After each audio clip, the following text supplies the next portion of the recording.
श्रीरामचन्द्र परब्रह्मणे नमः। श्रीगुरुभ्यो नमः। श्रीमात्रे नमः। श्रीगणेशाय नमः।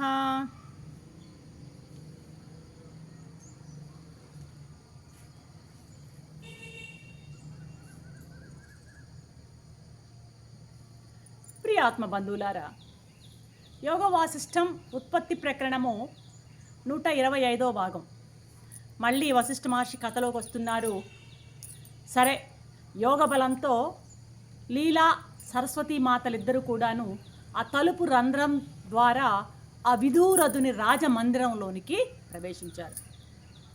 ఆ యువతులిద్దరు కూడాను ఆ లోపలికి ప్రవేశించగనేట అంతఃపరం దేదీప్యమానంగా ఇద్దరు పూర్ణ చంద్రులు ఉదయిస్తే ఎంతటి కాంతివంతంగా ఉంటుందో అంత కాంతివంతమైపోయిందట ఆ మందిరం అంతా. సరస్వతీదేవి యొక్క సంకల్పంతో వీరు తప్ప మిగతా వారందరూ కూడా గాఢ నిద్రలో ఉన్నట్లుగా వాళ్ళు గాఢ నిద్రలోకి ప్రవేశించారట. అందరు మునిగిపోయారట.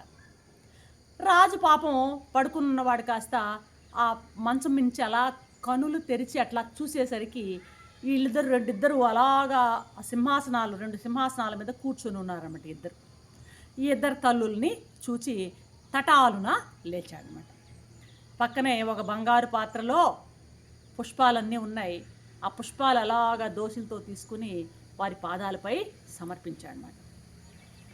వెంటనే సరస్వతీమాత రాజు ఉన్నాడు, మంత్రి కూడా ఉన్నాడనమాట. ఆ ప్రాంతంలోనే ఆ నిద్రపోతున్నటువంటి మంత్రిని సంకల్పించిందట.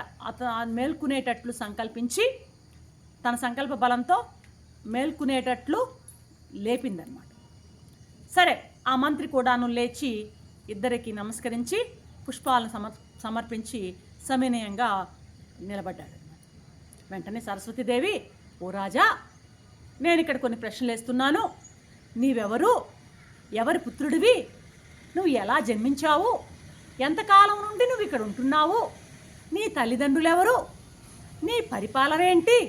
ఆ వివరాలన్నీ మీ మహామంత్రి మాకు వివరించుగాక అని.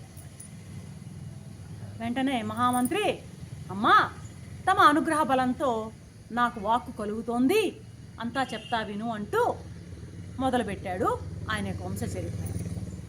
అమ్మా, ఈ రాజు ఇక్ష్వాకు వంశంలో కుండరథుడు అనేటువంటి ఒక ఇక్ష్వాకు మహారాజు ఉండేవాడు.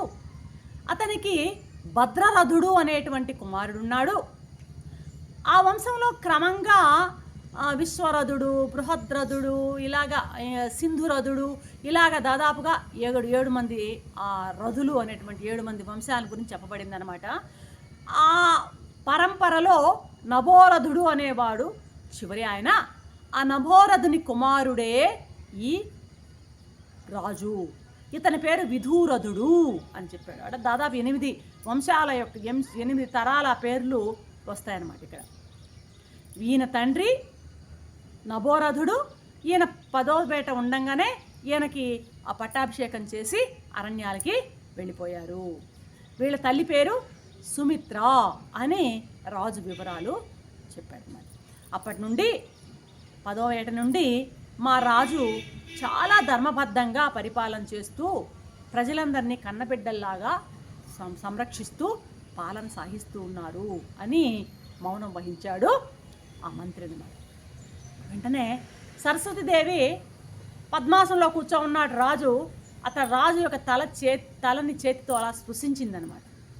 ఆ స్పర్శతో ఆ విదూరథుని యొక్క హృదయాన్ని ఆవరించి ఉన్నటువంటి తమస్సు తొలగిపోయిందట. అతని చిత్తం అలాగా వికసించిందట. తన యొక్క పూర్వజన్మ వృత్తాంతం ఏంటి? పూర్వజన్మం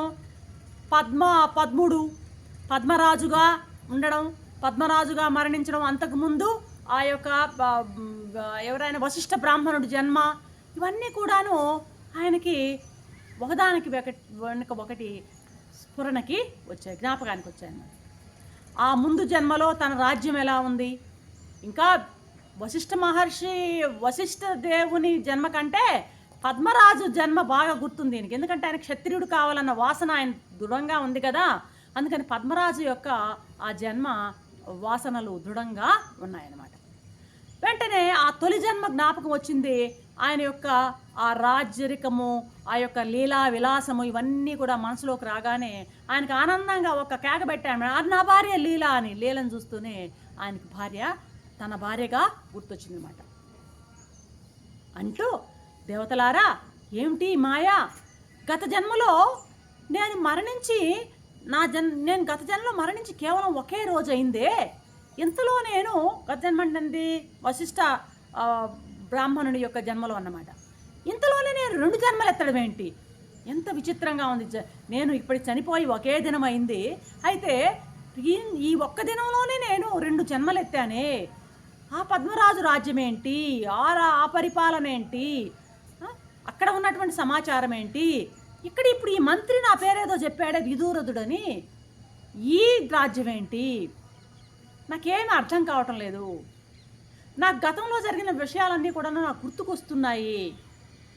నా ముత్తాతలు, నా బాల్యం, యవ్వనాలు, మిత్రులు, బంధువులు, పరివారాలు అవన్నీ కూడాను నాకు కళ్ళ ముందు కనిపిస్తున్నాయి.